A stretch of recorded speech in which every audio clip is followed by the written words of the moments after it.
नहीं, कांग्रेस के पास पहले भी ये चेहरे थे, इनको कौन नहीं जानता। ये प्रचलित चेहरे हैं जो हुड्डा के कैबिनेट के साथी रहे हैं। कौन नहीं जानता इनको? सब जानते हैं, इनको सब जानते हैं। परंतु प्रचलित तो आप अगर उनके कार्यकाल का समय निकाल करके देखेंगे आपको पता चल जाएगा कौन प्रचलित था कौन नहीं था। कांग्रेस की नीति गलत है, कांग्रेस की नीयत गलत है, कांग्रेस के पास नेतृत्व की भी कमी है, अभाव है। और जब कांग्रेस पे ये सारे के सारे मुद्दे, ये छोटा समय नहीं कांग्रेस को मिला, मैं बार बार इस बात को बोलता हूँ। कांग्रेस को देश के लोगों ने 55 साल तक इस देश के ऊपर आज़ादी के बाद शासन करने का, व्यवस्था परिवर्तन करने का देश के लोगों ने लगातार कंटिन्यूटी में मौका दिया है कांग्रेस पार्टी को। परंतु घर की व्यवस्था तो परिवर्तन कर ली, देश की नहीं कर पाए। देश के लोग तो त्राही त्राही कर रहे थे, अब लोगों ने कांग्रेस को नकार दिया है।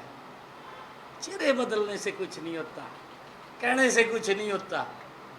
आपकी नीति गलत, आपकी नीयत गलत, आपका नेतृत्व भी ठीक नहीं है। भारतीय जनता पार्टी की नीति भी ठीक है, नीयत भी ठीक है। मोदी जैसा नेतृत्व मजबूत भारतीय जनता पार्टी से देश के पास है, जो दुनिया के अंदर बहुत थोड़े समय के अंदर, मात्र 11 वर्षों में, जिसने भारत को दुनिया में चमकाने का काम किया है। जो कांग्रेस के समय में जो हमारी आर्थिक स्थिति थी, 11वें 12वें स्थान के ऊपर हिचकोले खा रही थी, ध्यान नहीं था।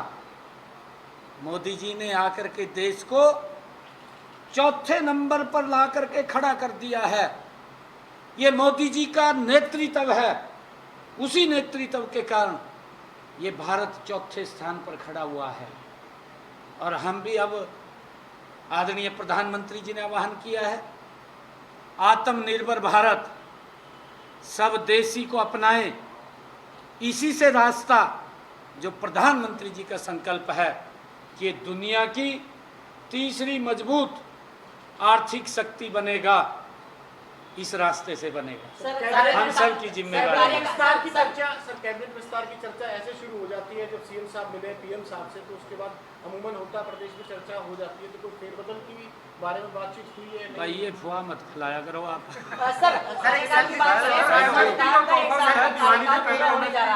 एमएसपी के अब राहत दी है केंद्र सरकार ने देश भर के तमाम राज्यों के किसानों को लेकर के। मैं देश के यशस्वी प्रधानमंत्री आदरणीय मोदी जी का धन्यवाद करना चाहूँगा। आदरणीय मोदी जी पिछले 11 वर्षों से लगातार किसानों की फसल का एमएसपी बढ़ा करके दे रहे हैं। कांग्रेस ने क्या अफवाह दे दी थी, आपको तो मालूम है। कहा मोदी जी तो एमएसपी बंद कर रहे हैं, कहा अफवाह दे दी। अरे भाई हम ये तो देख ले, हम कर क्या रहे हैं। इस प्रकार की अफवाह डालना, इस प्रकार का झूठ बोलना कांग्रेस को शोभा नहीं देता। परंतु कांग्रेस क्या करे, अगर झूठ भी ना बोल ले तो कैसे उसकी हाजिरी लगेगी? नहीं लगेगी हाजिरी कांग्रेस की। और तो झूठ बोल करके, लोगों को बरगड़ा करके, लोगों में अफवाह फैला करके, लोगों को डरा करके कांग्रेस अब वोट लेना चाहती है। परंतु अब देश समझ रहा है, देश के लोग समझ रहे हैं। आपके सामने एनडीए गठबंधन के लोग जितने भी हैं, एक भी स्वच्छ नहीं है, सभी के अंदर दाग है। बंडे पड़े कतई कतई बंडे पड़े यार। ये तो लोग बोलते नहीं बेचारे, लोग तो कहीं जा, और तो जान का लोग इनकी तरफ भी भाई पता है हमनू, जब वोट का टाइम आवा फिर लोगों के ध्यान आ जा सारी बात। हमसे जुड़े रहने के लिए हमारे YouTube चैनल को सब्सक्राइब करें और नई वीडियो की नोटिफिकेशन के लिए बेल आइकॉन को दबाएं। अगर आप ये वीडियो Facebook पर देख रहे हैं तो लाइक जरूर करें और ज्यादा से ज्यादा शेयर करें। धन्यवाद।